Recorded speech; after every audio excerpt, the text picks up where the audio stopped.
जी हाँ दोस्तों, welcome welcome to the Ankit Thakur show. या दोस्तों, इस वक्त पूरी दुनिया में हम एनालाइज करते हैं और पूरी दुनिया की जियो सिस्टम और जियो पॉलिटिक्स को देखते हैं तो वो इस वक्त तितर बितर नजर आती हुई दिख रही है। किस तरीके से रशिया यूक्रेन वॉर का जो इफेक्ट पड़ा है पूरी दुनिया पर, चाहे ऑयल प्राइसेस बढ़े हो, चाहे कच्चे तेल की कीमतों में बढ़ोतरी हो, हर एक तरीके से जो है युद्ध का प्रभाव सभी देशों पर पड़ता है। और खासकर ये जो प्रभाव पड़ा है ये यूरोप के जो देश है उन पर पड़ा है। एशिया में भी इसका कुछ प्रभाव पड़ा है लेकिन इतना ज्यादा नहीं, क्योंकि इंडिया ने अपने जो रिलेशन रखे हैं रशिया के साथ वो उनकी काफी पुराने रिलेशन है। तो इस तरीके से जो है हमारे भारत में अभी स्टेबिलिटी है ऑयल और क्रूड ऑयल जो होता है उसके परचेज के मामले में। दोस्तों, रशिया यूक्रेन वॉर, चाहे ताइवान कॉन्फ्लिक्ट, चाइना कॉन्फ्लिक्ट, चाहे आप देख लीजिए गाजा इजराइल लेबनान का युद्ध, इसने पूरे जो है वर्ल्ड वाइड को एक दिशा दे दी है कि अब शायद ये जो तीसरा विश्व युद्ध जिसकी हम बात करते रहते हैं, the third world war, America के जो फॉर्मर राष्ट्रपति थे ट्रंप, उन्होंने भी अभी अपना एक बयान दिया था। उन्होंने कहा था कि मैं देख रहा हूं कि किस तरीके से जो है पूरी दुनिया वर्ल्ड वॉर 3 की तरफ जा रही है और जो बाइडेन की जो नाकाम एडमिनिस्ट्रेशन है वो कुछ भी नहीं कर पा रही है इस मामले में। तो उन्होंने सीधा सीधा जो है निशाना साधा था जो बाइडेन की जो उनकी पॉलिसी थी, जो उनकी जियो पॉलिटिक्स में अमेरिका का एक जो दबदबा रहता है उसमें वो बिल्कुल तरीके से विफल रहे। उन्होंने साथ साथ ये भी कहा कि शायद अमेरिका की अब उतनी प्रायोरिटी नहीं है जितनी पहले होती थी। और उन्होंने दोस्तों सच ही कहा है, क्योंकि अमेरिका इस वक्त जूझ रहा है क्राइसिस से, अमेरिका भी जूझ रहा है। लेकिन जो अमेरिका का एक दबदबा आज से 10 साल पहले होता था पूरी दुनिया पर, जो उनकी जियो पॉलिटिक्स में जो उनकी महारत होती थी और जो उनका एक दबदबा होता था, वो अब नहीं रहा। क्यों नहीं रहा? इसकी वजह से जो अमेरिकन गवर्नमेंट है अभी, जो अमेरिकन गवर्नमेंट रन कर रही है जो बाइडेन कंपनी, कमला हैरिस, वो उतने सक्षम नहीं रहे कि वो दुनिया की सिचुएशन को संभाल सके।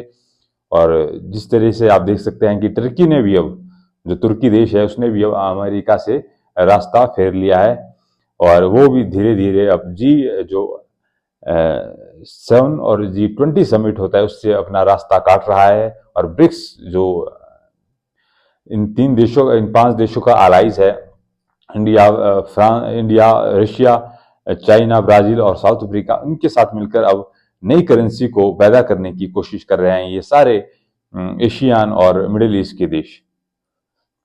तो देखते हैं दोस्तों ये कितने कामयाब हो सकते हैं। पुतिन लगे हैं हर एक तरीके से, चाहे चाइना हो, चाइना भी इस वक्त डिमोलाइज करना चाहता है, डोमिनेट करना चाहता है अमेरिका की पॉलिसी को।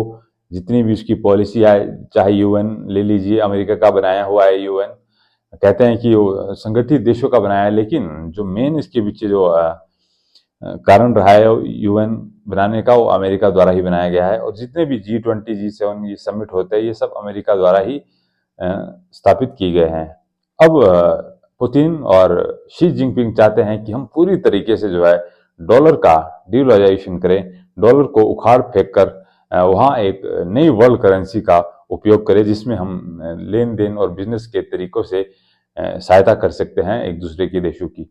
तो काफी देश इस वक्त आ चुके हैं, जैसे मैंने आपको पहली वीडियो में बताया था कि कम से कम 40 प्रपोजल आ चुके हैं लोगों के, देशों के, कि वो समिट ज्वाइन करना चाहते हैं ब्रिक्स को, जो होने जा रहा है इस वक्त, इस बार 22 अक्टूबर को रशिया में, सेंट पीटर्सबर्ग में। तो इस में जो है मोदी जी भी जा रहे हैं, कुछ ऐसा सुनने को मिल रहा है। आइए देखते हैं इसमें कितनी सच्चाई है। लेकिन हम जो मेन बात कर रहे हैं वो कर रहे हैं, इस वक्त जियो पॉलिटिक्स पूरी दुनिया में उथल पुथल है। कोई भी देश अब अमेरिका की सुनने को तैयार नहीं, क्योंकि वहां पर हम फेस कर रहे हैं एक लो एडमिनिस्ट्रेशन, जो बाइडेन कंपनी, जिनकी कोई भी सुनने को तैयार नहीं। और किस तरीके से पूरी तरीके से जो है पुतिन ने उन्हें डिमोलाइज कर दिया है। अगर उस वक्त ट्रंप होते तो शायद ऐसा मुझे नहीं लगता कि इस तरीके से जो रशिया और यूक्रेन का वॉर हो रहा है वो पॉसिबल हो पाता ट्रम्प के होते हुए। और जिस तरह से आप देख रहे हैं कि किस तरीके से वॉर हो रहा है वॉर हो रहा है रशिया और यूक्रेन के बीच, वो भी एक अहम मुद्दा है इस कड़ी में। लेबनान और इसराइल के बीच जो युद्ध चल रहा है उसमें भी आप देख सकते हैं कि किस तरीके से जो है ईरान अब पूरी तरीके से जो 200 मिसाइल उसने पूरी तरीके से दागी है इस पर। तो आप देख सकते हैं कि इस मिसाइलों का कितना ज़्यादा प्रभाव पड़ा है इसराइल पर, कि उन्होंने ये मिसाइलें 200 बैलिस्टिक मिसाइलों का यूज़ किया है सीधा सीधा, और कोई अमेरिका का इसमें प्रेशर नहीं, कोई भी दखल अंदाजी नहीं। तो आप देख रहे हैं कि किस तरीके से ईरान अपना परमाणु हथियार भी बनाने की कोशिश में लगा है। अब वो दिन दूर नहीं कि वो अपना परमाणु हथियार बना पाए, न्यूक्लियर वेपन, और वो न्यूक्लियर वेपन जो उसका बनेगा वो मॉडर्न टेक्नोलॉजी से ओतप्रोत होगा। दोस्तों, ईरान में शिया और सुन्नी दोनों मुसलमान रहते हैं, लेकिन जो ज़्यादा वहाँ पर सुन्नी रहते हैं, और वहाँ के खमई जो मेन लीडर है वो भी इजराइल को अब सीधा सीधा संदेश देते हैं कि अब हम वर्ल्ड वॉर 3 की सिचुएशन में आ चुके हैं। अब कोई अमेरिका या कोई नॉर्थ कोरिया या जापान, इंडिया इस तरह की हरकत ना करें कि वो जिससे हमें न्यूक्लियर वेपन का इस्तेमाल करना पड़े। तो दोस्तों, काफ़ी और उधर अर्मेनिया और अजरबैजान के बीच भी जो है कॉन्फ्लिक्ट चल रहा है, युद्ध चल रहा है। वहाँ से भी खबरें आती है कि वो देश भी आपस में लड़ रहे हैं। तो जिस तरीके से 21st सेंचुरी में हम देख रहे हैं कि पूरी तरीके से है युद्ध का एक जो है सायरन बज चुका है। अब धीरे धीरे मुझे लगता है कि आने वाले कुछ समय में जो जैसे कन्फ्लिक्ट हो रहे हैं, तो शायद वो दिन भी दूर नहीं कि इंडिया चाइना कन्फ्लिक्ट भी अपनी चरम सीमा पर हो।